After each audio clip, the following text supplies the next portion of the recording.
प्रदेश में अवैध रूप से संचालित वो मदरसे जिन्हें विदेशों से फंडिंग आ रही है और जो अपने दस्तावेज ठीक से नहीं दे पा रहे हैं, उनके ऊपर जल्दी बड़ी कार्रवाई हो सकती है। हमारे साथ में इस समय अल्पसंख्यक कल्याण राज्य मंत्री दानिश आज़ाद अंसारी हैं। दानिश जी, पहले सर्वे कराया 2022 में आप लोगों ने, लगभग 8441 मदरसे चिन्हित हुए जो गैर मान्यता प्राप्त या अवैध रूप से चलते। अब इनके ऊपर जो कार्रवाई की तैयारी है, क्या है पूरा मामला?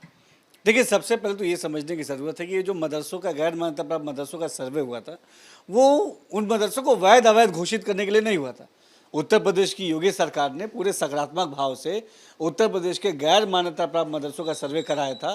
मकसद ये था कि उन मदरसों में जो हमारे बच्चे पढ़ रहे हैं, उनके क्वालिटी ऑफ एजुकेशन को कैसे बेहतर किया जाए, उनकी क्या स्थिति है इसके बारे में जाना जाए, ताकि जो हमारे पास जब सही आंकड़े होंगे तो हम जब सरकार कोई योजना कोई पॉलिसी बनाती है, तो जब सरकार के पास सही आंकड़े होंगे तो सरकार धरातल पे इफेक्टिव वे में उन चीज़ों के लिए काम कर पाएगी। निश्चित तौर पे हमारे पास लगभग 8000 के आसपास के लगभग जो आंकड़े आए हैं उत्तर प्रदेश के गैर मान्यता प्राप्त मदरसों के, सरकार कैसे बेहतर तरीके से इनको मुख्य धारा से जोड़ सके, कैसे वहाँ के जो छात्र हैं उनके एजुकेशन के लिए हम अच्छी व्यवस्था कर पाएँ, इस दिशा में हम काम कर रहे हैं। और ना ही ये कोई वैध अवैध का ये कोई सर्वे था, ना ही इस सर्वे के आधार पर कोई सरकार कोई कार्रवाई करेगी। इस सर्वे के आधार पर सरकार, मैंने पहले ही दिन योगी सरकार ने अपना स्टैंड क्लियर किया था कि इस सर्वे के आधार पर कोई कार्रवाई नहीं होगी। कहीं कोई ऐसी शिकायत स्पेसिफिक आती है, किसी जगह की शिकायत आती है, तो वो उस पर कार्रवाई करना एक रेगुलर रूटीन का, एक रेगुलर प्रोसेस का हिस्सा है। इस सर्वे के माध्यम से हम मदरसा एजुकेशन के बेहतरी के लिए कैसे ढांचा डेवलप कर सकते हैं, उस दिशा में हमारी योगी सरकार काम करेगी। देखिए, ये तो एक पहलू हो गया सर्वे का, लेकिन चाहे स्कूल हो, चाहे कोई दूसरा डिग्री कॉलेज हो, कहीं छात्रवृत्ति घोटाला होता है तो वहाँ कार्रवाई होती है, कहीं पर कोई और वित्तीय अनियमितता मिलती है तो कार्रवाई होती है। तो फिर ये मदरसे जिनमें विदेशी फंडिंग अगर जस्टिफाई नहीं हो रही या दस्तावेज सही से उपलब्ध नहीं, तो वहाँ पर क्या कार्रवाई नहीं होगी, सिर्फ उनका बेटरमेंट पर काम होगा? देखिए, ये तो रेगुलर प्रोसेस है। अगर कहीं ऐसी कोई शिकायत आती है, हमने पहले भी कार्रवाई की है, आगे भी करेंगे, वो अलग पार्ट है। अगर कहीं कोई ऐसी संस्था है जो सरकारी नियमों का पालन नहीं कर रही है, तो उस पर नियमानुसार जो भी कार्रवाई होनी चाहिए वो हमेशा करते हैं। आप देखिए कि हमने अलग अलग जनपदों में अपने जो विभाग के अधिकारियों को भी हमने उनके ऊपर कार्रवाई करने का काम किया। हमारा मकसद ये है कि हमारे जो मुस्लिम छात्र हैं, जो आम मुस्लिम छात्र है जो उन मदरसों में पढ़ने जाता है, उसके एजुकेशन सिस्टम को बेहतर करना, अच्छी शिक्षा ये उसका अधिकार है और योगी सरकार उसके इस अधिकार को संरक्षित करने के लिए पूरी ईमानदारी से काम कर रही है। मदरसा एजुकेशन के नाम पे किसी को भी हमारे छात्रों के भविष्य के साथ खिलवाड़ करने का अधिकार नहीं दिया जाएगा। ये सब पिछली सरकारों में, सपा बसपा की सरकारों में ये सब हुआ करता था कि मदरसा एजुकेशन के नाम पे केवल भ्रमित करने का काम, या मदरसा एजुकेशन की क्वालिटी नीचे रखने का काम, या मदरसा एजुकेशन को विकास से दूर रखने का काम, ये सपा और बसपा ने काम किया। लेकिन उत्तर प्रदेश की योगी सरकार ने 2017 से लेकर अब तक लगातार मदरसा एजुकेशन के बेटरमेंट के लिए वहाँ पे पारदर्शी सिस्टम, चाहे वो वहाँ के पारदर्शी सिस्टम में एजुकेशन सिस्टम को बेहतर बनाना हो, वहाँ के इकोनॉमिकल सिस्टम को सही करना हो, ये तमाम सिस्टम पे उसको दुरुस्त करने के लिए हमने काम किया है और हमारे काम का सकारात्मक नतीजा आज मदरसों में दिख रहा है। आप देख सकते हैं कि उत्तर प्रदेश के मदरसे आज विकास की तरफ आगे बढ़ रहे हैं। उनमें अब अच्छी शिक्षा की बात हो रही है, उनमें क्वालिटी ऑफ एजुकेशन की बात हो रही है, मदरसे का बच्चा पढ़ के समाज के मुख्य धारा से जुड़ रहा है। तो ये सारी अच्छी पॉजिटिव चीज़ें हमारी योगी सरकार ने मदरसा एजुकेशन के लिए की हैं।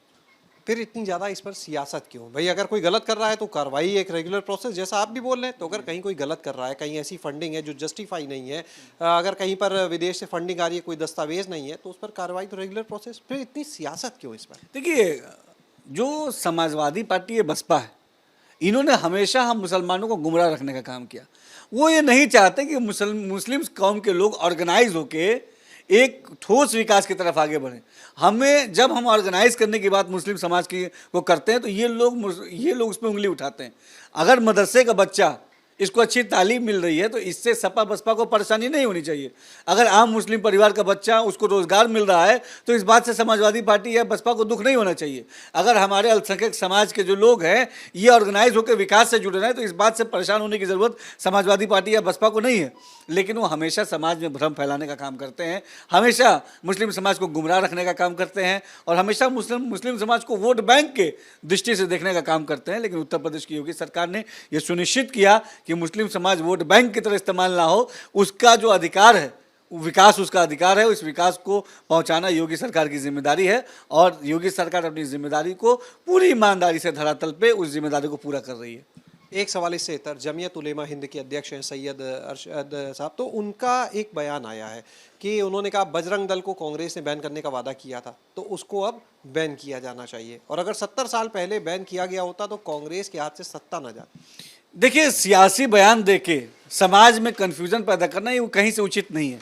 आज हमारे कौम के लोग ये डेवलपमेंट की बात, एजुकेशन की बात, तरक्की की बात, भाईचारे की बात ये सुनना पसंद करते हैं। समाज ने अपने जो है पैरामीटर्स बदल दिए हैं, इस बात को समझने की ज़रूरत है। और पैरामीटर्स क्या हो गए हैं? पैरामीटर विकास है, पैरामीटर खुशहाली है, पैरामीटर रोजगार है, पैरामीटर शिक्षा और सुरक्षा है, स्वास्थ्य है। इस कसौटी पे जो खरा उतरेगा समाज उसके साथ है। और निश्चित तौर पे आज जिस तरीके से केंद्र की हमारी मोदी सरकार, उत्तर प्रदेश की हमारी योगी सरकार, इस डबल इंजन की सरकार ने जनता की सेवा के लिए जितनी तत्परता ईमानदारी से काम किया है, आवाम को हमारे ऊपर भरोसा है और हम पूरी ईमानदारी से जनता को विकास को सुनिश्चित करने का काम कर रहे हैं। सैयद अरशद मती ने भी कहा है, कांग्रेस से अपील की है कि वो अपने मैनिफेस्टो को जिंदा करे। उनका कहना है कि अगर वो अपने इस बार वादे को पूरा करेंगे तभी कौम आगे कांग्रेस पर भरोसा करेगी। देखिए, कोई भी कौम का नुमाइंदा इस तरह नहीं बन सकता।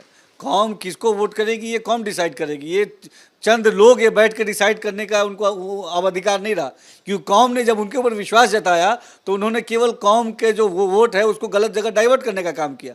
कौम की तालीम की बात होनी चाहिए, कौम की तरक्की की बात होनी चाहिए, मुस्लिम कौम कैसे विकास की तरफ आगे बढ़े ये बात होनी चाहिए। और कौम खुद ब खुद समझदार है, किसी भी ऐसे लोगों की सलाह की ज़रूरत नहीं है।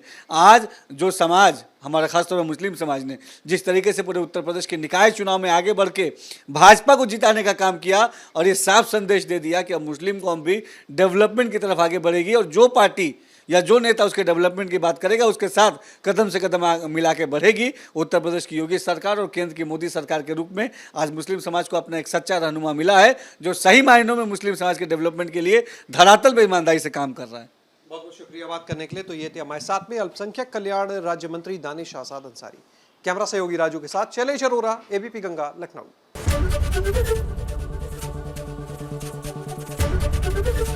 एबीपी गंगा, खबर आपकी, जुबान आपकी।